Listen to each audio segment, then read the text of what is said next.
और अनुच्छेद 243 के ZH में परिभाषा को रखा गया है सहकारी समितियां। जो सहकारी समितियां की परिभाषा को रखा गया है अनुच्छेद 243 के ZH में। अब सहकारी समितियां के बारे में आगे जो है अनुच्छेद में है। और अनुच्छेद 243 के ZI में सहकारी समितियों का निगमन को रखा गया है। आगे बात करें तो अभी 243 के बारे में ही यहाँ तक है, देख सकते हैं सहकारी समितियाँ जो है इसके बारे तक में। अनुच्छेद 243 के ZJ में जो है बोर्ड के सदस्यों एवं पदाधिकारियों की संख्या तथा कार्यकाल को रखा गया है। अनुच्छेद 243 के ZK में बोर्ड के सदस्यों का चुनाव को रखा गया है। और अनुच्छेद 243 के ZL में बोर्ड की बर्खास्तगी तथा निलंबन व अंतरिम व्यवस्था को रखा गया है। अनुच्छेद 243 के ZM में सहकारी समितियों के लेख का अंकेक्षण को रखा गया है। और अनुच्छेद 243 के ZN में सामान्य सभा की बैठक आहूत करना को रखा गया है। अनुच्छेद 243 के ZO में सदस्य का सूचना पाने का अधिकार को रखा गया है। अनुच्छेद 243 के ZP में रिटर्न को रखा गया है। अनुच्छेद 243 के ZQ में अपराध एवं दंड को रखा गया है। अनुच्छेद 243 के ZR में बहुराज्य व्यापी सहकारी समितियों का आवेदन को रखा गया है। अनुच्छेद 243 के ZS में संघीय क्षेत्रों का आवेदन को रखा गया है। और अनुच्छेद 243 के ZT में वर्तमान कानूनों का जारी रहना ये इसको रखा गया अनुच्छेद 243 के ZT में। इसके बाद आता है अनुसूचित और जनजाति क्षेत्र। अनुसूचित और जनजाति क्षेत्र को जो है अनुच्छेद 244 में रखा गया है। अनुच्छेद 244 में अनुसूचित क्षेत्रों और जनजातीय क्षेत्रों का प्रशासन को रखा गया है। और अनुच्छेद 244 के ए में जो है असम के कुछ जनजाति क्षेत्रों को समाविष्ट करने वाला एक स्वशासी राज्य बनाना और उसके लिए स्थानीय विधानमंडल या मंत्री परिषद का या दोनों का सृजन होना को रखा गया अनुच्छेद 244 का ए में जो है। इसके बाद बात करें तो संघ और राज्यों के मध्य विधायी संबंध को जो है अनुच्छेद 245 से आगे रखा गया है, 245 से रखा गया है।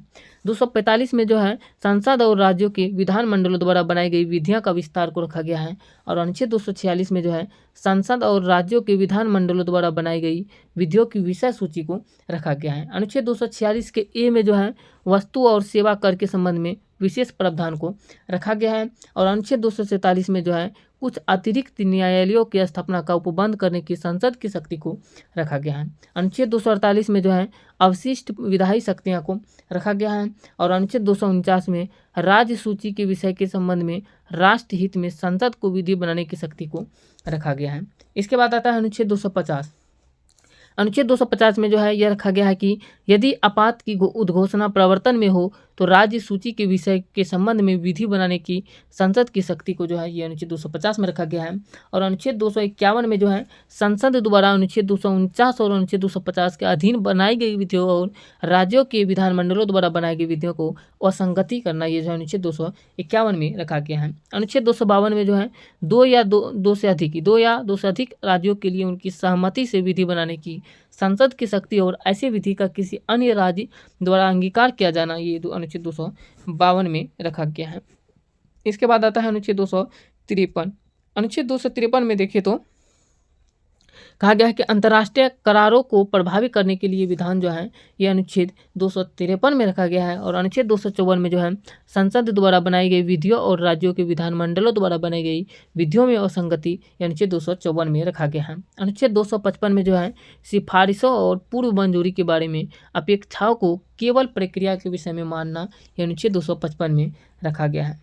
इसके बाद जो अनुच्छेद 255 के बाद जो है आ जाता है संघ और राज्य के मध्य प्रशासनिक संबंध। संघ और राज्य के बीच जो है प्रशासनिक संबंध के बारे में अनुच्छेद 256 से 63 तक है, 263 तक। चलिए 256 में बताते हैं राज्यों और संघ की बाध्यता को रखा गया है। 257 में कुछ दशाओं में राज्यों पर संघ का नियंत्रण भी रखा गया है 257 में। और अनुच्छेद 258 में जो है कुछ दशाओं में राज्यों को शक्ति प्रदान करने इत्यादि के संघ की शक्ति ये जो है इसको अनुच्छेद 258 में रखा गया है।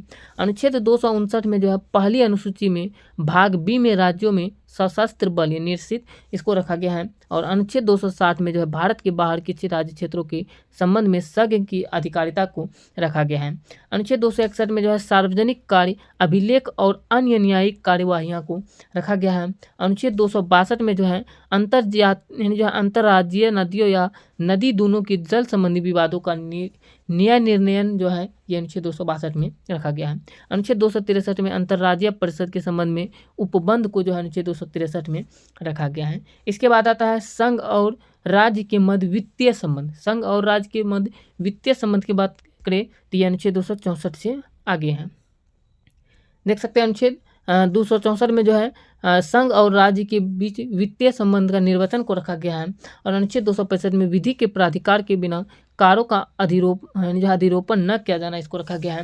अनुच्छेद 266 में भारत और राज्यों की संचित व लोक लेखा निधि को रखा गया है। और अनुच्छेद 267 में भारत और राज्यों की आकस्मिकता निधि को 267 में रखा गया है। अनुच्छेद 268 में जो है संघ द्वारा उद्गृहित किए जाने वाले किंतु राज्यों द्वारा संग्रहित और विनियोजित किए जाने वाले शुल्क को अनुच्छेद 268 में रखा गया है। अनुच्छेद 268 का ए में जो है अंतर्राज्यीय व्यापार या वाणिज्य के दौरान वस्तु और सेवा कर की उगाही और संग्रह को रखा गया है। अनुच्छेद 269 में जो है संघ द्वारा उद्गृहित और संग्रहित किंतु राज्यों को सौंपे जाने वाले कर को जो है अनुच्छेद 269 में रखा गया है। अनुच्छेद 270 में जो है उद्गृहित कर और उनका संघ तथा राज्यों के बीच वितरण को जो अनुच्छेद 270 में रखा गया है।